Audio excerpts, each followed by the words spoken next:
What's good, everybody? Welcome to another video from the Wrestling with Things channel. We're going to try something brand new today.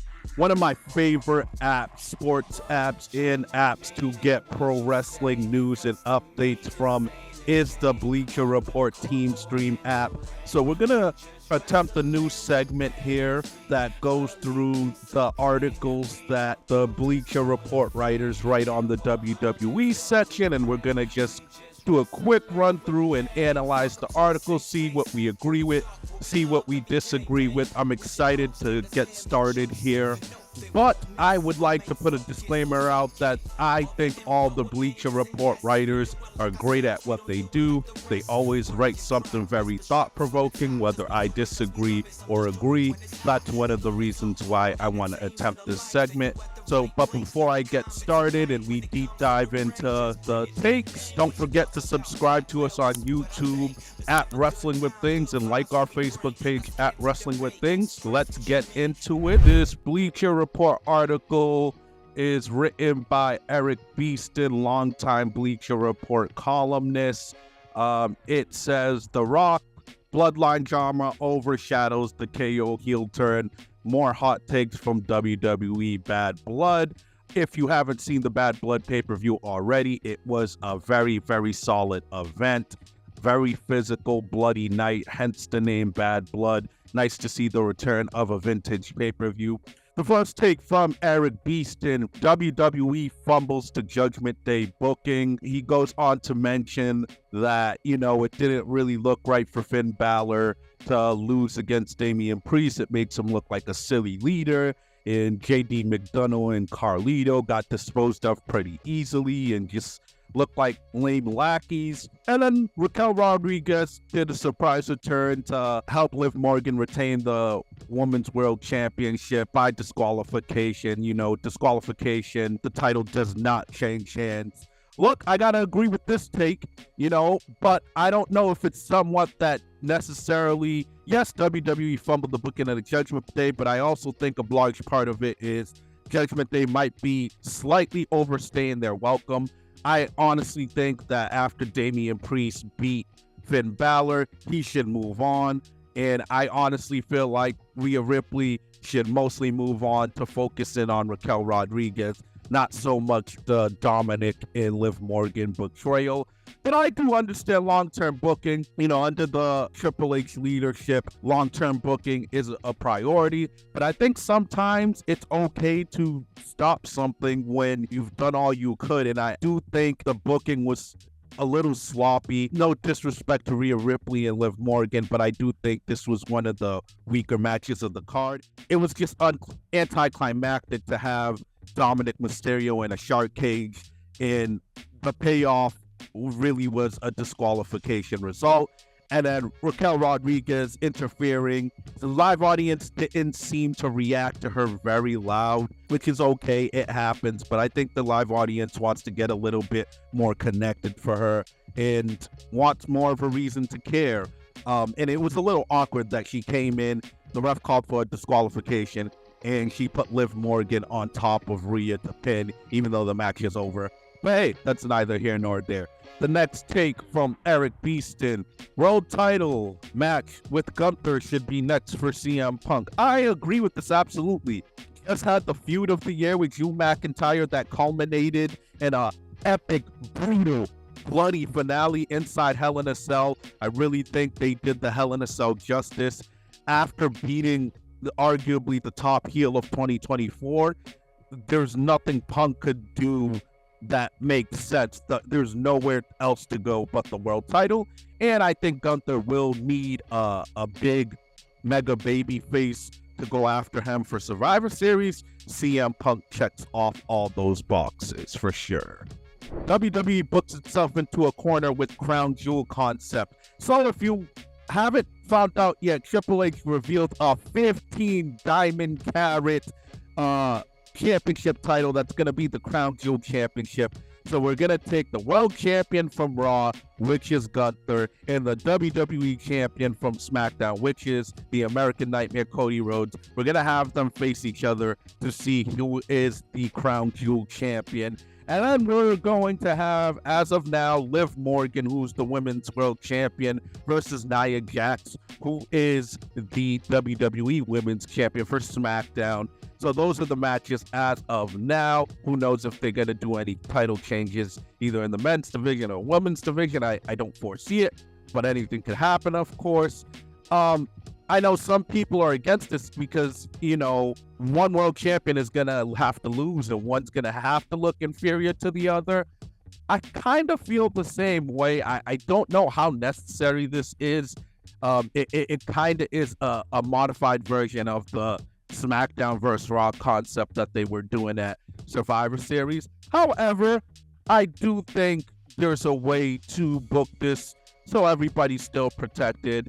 I think, Gunther beating Cody Rhodes wouldn't lose a thing. Not trying to play Booker here, but I do think in order for everybody to come out well protected, Gunther could win to, show that the World Heavyweight title is on the same level as the WWE Championship. And I think if you keep the Liv Morgan versus Nia Jax matchup, it's a little awkward because they're heel versus heel, but Liv Morgan being the cowardly bad guy that she is, I don't think she loses a thing by Nia Jax beating her. And who knows, maybe Tiffany Stratton, this is the time she takes to cash in the Money in the Bank. So in some respect, the winner of the Crown Jewel Championship would be overshadowed by the fact that Tiffany Stratton cashed in for the first time in Saudi Arabia, where historically women weren't going to be able to wrestle anyway. So that would be a big moment for the women's division. So I do think it's a little bit of extra and unnecessary to book this Crown Jewel Championship concept, but I get it because, Crown Jewel is a big event, but it's kind of like a bigger budget house show, so you don't want to burn through your actual story. So I suppose this is a way to stall and not have to do that. Tiffany Stratton poised for a major babyface run after Nia Jax's story. Absolutely. I think Tiffany Stratton is quickly connecting with the audience. Even this past Elimination Chamber, where she stole the show inside the chamber. When that match was over, throughout the whole night, everybody was asking for Tiffy time. The live audience was begging for Tiffy time. Money in the Bank. She was one of the stars of that match, even though she did not win. I do think the audience is waiting for a reason to cheer her. However, I don't think it's time just yet. I think she still has a little bit more to do as a villain, and she is very committed to the villain character, which I love. The Rock's return ignites the road to WWE WrestleMania 41. Absolutely, business has picked up. When the final boss walks through that curtain, you know that the show is about to get a lot better. And I think with Netflix Raw premiering on January, The Rock returning right now is to help set the tone for that. I expect them to be on Monday Night Raw a few times to help them kick off this Netflix era.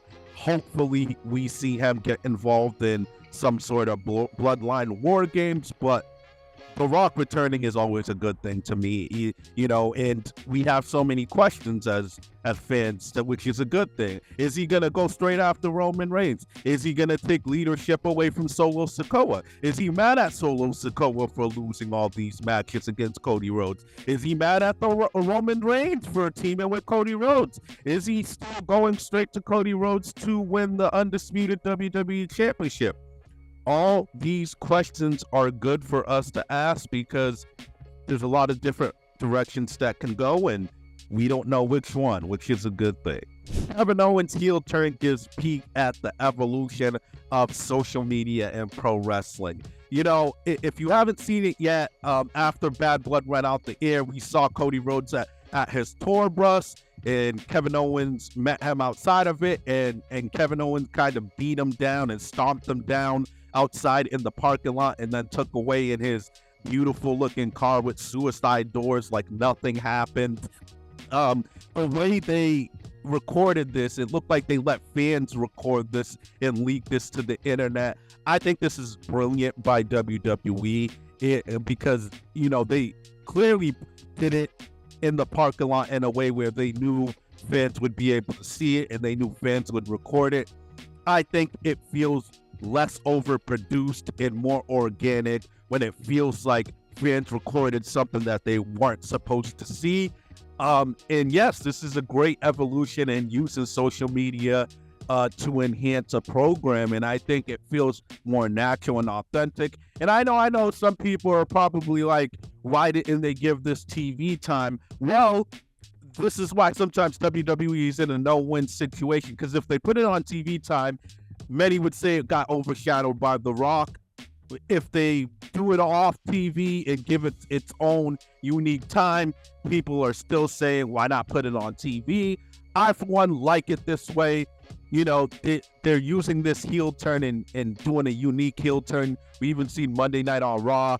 Every time someone tries to talk about it, they get cut off and say, hey, we can't talk about it. Triple H put out a tweet on X saying that, you know, we're handling this internally, keep it on the low. So I like the unique approach they're taking to this heel turn, and I'm all for it. Kevin Owens has been the utility player for way too long. He's really a main eventer, but I feel like because of this long-term arc of the bloodline and Cody Rhodes having to finish his story, and Gunther with his rise, Kevin Owens always seems to have to lay low off the main event scene in order to be Cody's assistant or in order to be the utility player that helps get other people over. So I am here for this heel Kevin Owens, and I think him and Cody will have excellent chemistry. So that's it for this Bleacher Report article. Let me know what you think about this new segment. I had a lot of fun reading this article with you guys and analyzing these takes, and I'll continue doing it some more. Let me know what you think. Hopefully it's something that you guys appreciate, and don't forget to subscribe to us on YouTube at Wrestling with Things. Have a good day.